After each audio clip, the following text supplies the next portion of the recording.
Salam sehat sejahtera, jumpa lagi di channel Mata Ketiga. Pada November 2025, dunia ilmu pengetahuan tiba-tiba diguncang oleh sebuah penemuan yang membuat garis pemisah antara mitos dan sains menjadi kabur.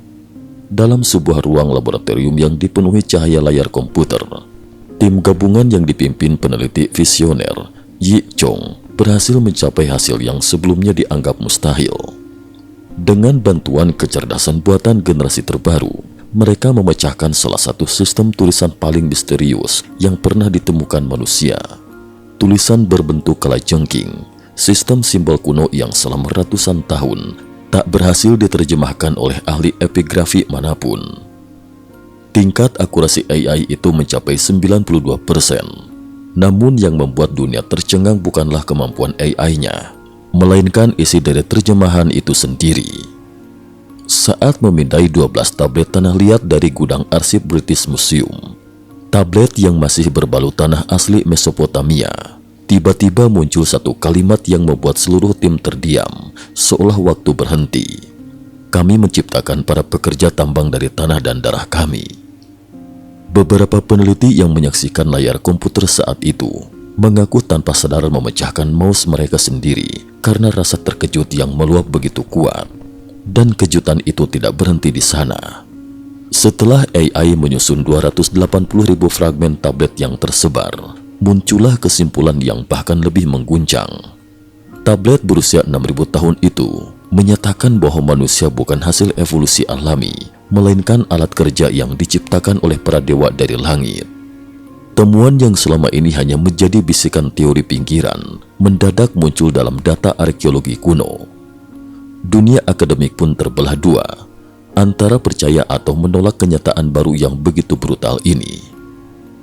Hari ini, artikel ini akan membawa Anda menyusuri rahasia terdalam tablet tanah liat itu, menelusuri peradaban yang lenyap, makhluk langit yang turun ke bumi, dan pertanyaan paling kontroversial dalam sejarah: siapa sebenarnya manusia? Peradaban yang muncul tanpa jejak evolusi. Di hamparan gersang Mesopotamia, wilayah Irak dan Suriah modern, pernah hidup bangsa misterius yang dianggap sebagai peradaban pertama manusia, bangsa Sumeria atau orang berambut hitam. Tidak seperti bangsa-bangsa lain yang perlahan berkembang dari kelompok pemburu, kemunculan Sumeria terlihat mendadak, seolah jatuh dari langit. Mereka sudah bisa mendirikan kota-kota besar, membangun sistem irigasi yang rumit, menciptakan kalender astronomi, hingga menulis hukum dalam bentuk simbol-simbol cuneiform. Kota paling terkenal mereka, Uruk, bahkan memiliki zigurat setinggi 30 meter, jauh melampaui kemampuan arsitektur masyarakat kuno lain pada masanya. Setiap bata dan sudut bangunan seolah menunjukkan bahwa mereka bukan hanya maju, tapi dibimbing. Warisan terbesar bangsa ini adalah tablet tanah liat, lebih dari 500.000 jumlahnya. Namun hingga 2025, baru sekitar 20% yang berhasil dipindai, sisanya masih menunggu di gudang museum, tertutup debu ribuan tahun. Mengapa bangsa yang muncul begitu mendadak itu meninggalkan rekaman sejarah begitu banyak? Dan mengapa banyak dari tablet itu menggambarkan makhluk tinggi berkulit biru? Pertanyaan itu menemukan titik terang pada tahun 2023. Pada tahun 2023, tim peneliti dari Universitas Munich mengembangkan metode baru, memberlakukan setiap simbol tulisan kuno sebagai kode genetik. Dengan algoritma mirip analisis DNA, mereka berhasil mencocokkan fragmen-fragmen tablet yang selama ini tak dapat dibaca secara utuh. Dari penelitian itu, dua hal besar terungkap. 1. Bagian hilang dari epos Gilgamesh berhasil dipulihkan setelah 2 milenium menghilang. 2. Ditemukan tablet utuh dari kota Susa yang berisi kisah penciptaan manusia melalui campuran tanah dan darah. Kisah yang tertulis di dalam tablet itu bukanlah dongeng spiritual, melainkan catatan teknis yang detail, seolah ditulis oleh seorang ilmuwan kuno yang sedang mendokumentasikan eksperimen laboratorium. Tablet itu berkata, "Kami menciptakan makhluk yang dapat bekerja di kegelapan, tidak mengeluh, tidak berontak, dan tidak akan melawan kami. Jika ini benar, maka sejarah manusia harus ditulis ulang dari awal. Planet hilang Nibiru dan bangsa Anunnaki.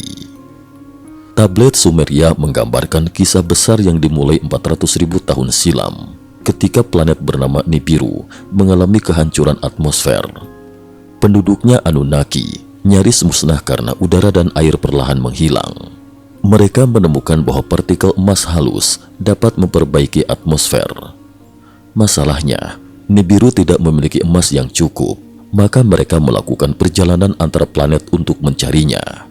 Ketika mereka melihat bumi, mereka menuliskan, "Planet biru dengan batu-batu mengilap di dalam perutnya."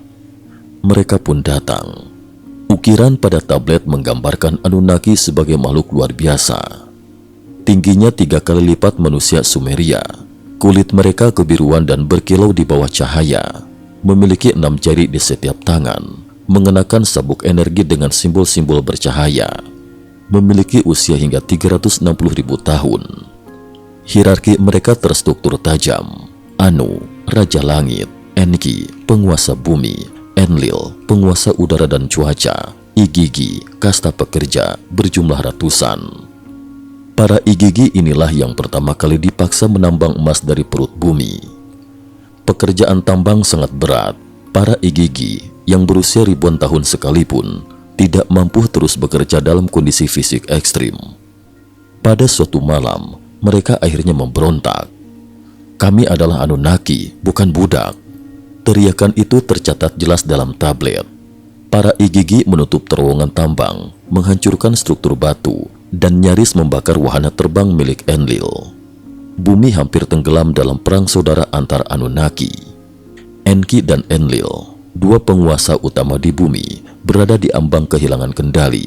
Mereka membutuhkan solusi, dan inilah titik di mana kisah manusia bermula. Untuk menggantikan para pekerja yang memberontak, Enki mengusulkan ide gelap.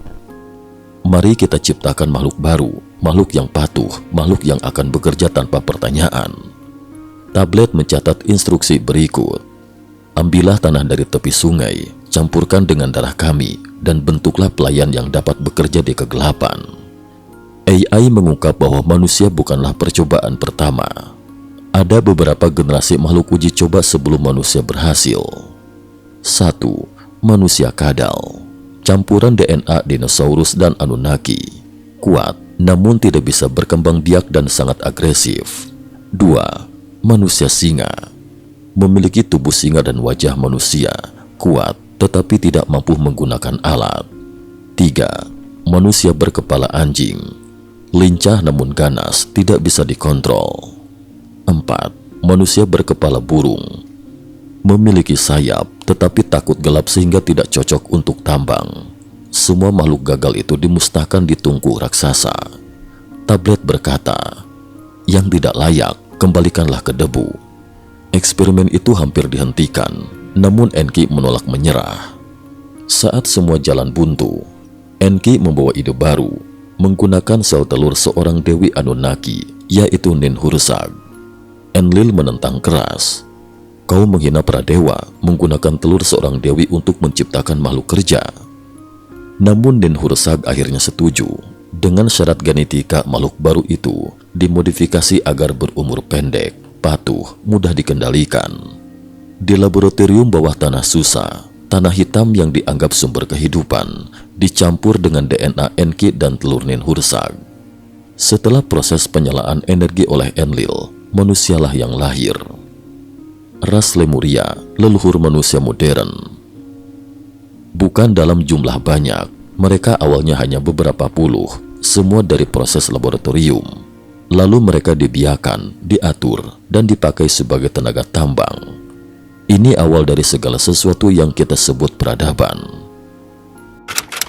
Ketika mitos bertemu sains modern, pada 1976, penulis cecaria Sitchin pertama kali menyampaikan teori Anunnaki.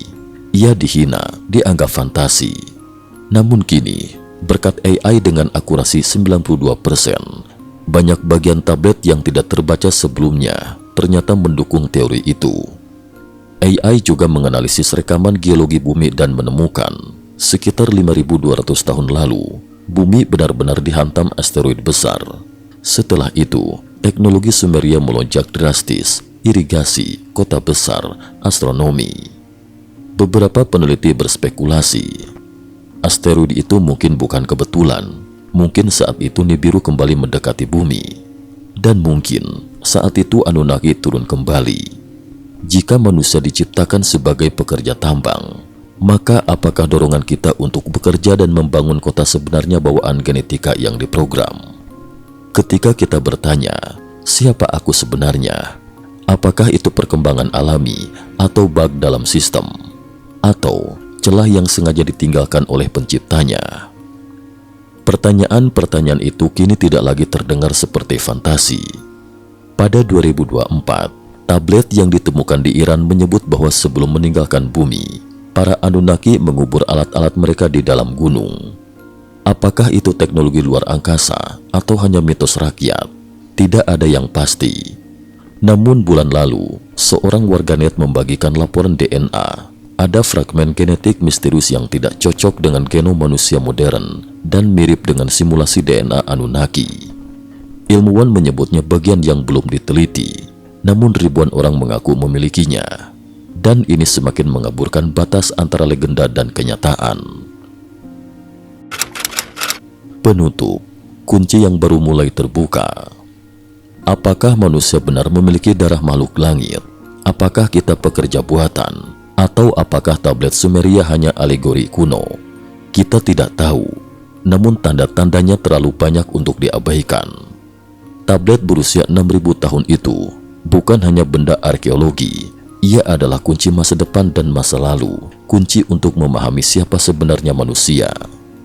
Mungkin dalam beberapa dekade, ketika seluruh tablet berhasil diterjemahkan, atau ketika teleskop ruang angkasa menangkap keberadaan Nibiru, dunia akhirnya akan melihat kebenaran yang selama ini terkubur. Sampai saat itu, satu hal pasti, asal-usul manusia tidak sesederhana yang kita bayangkan. Cukup sekian dulu, terima kasih atas perhatiannya.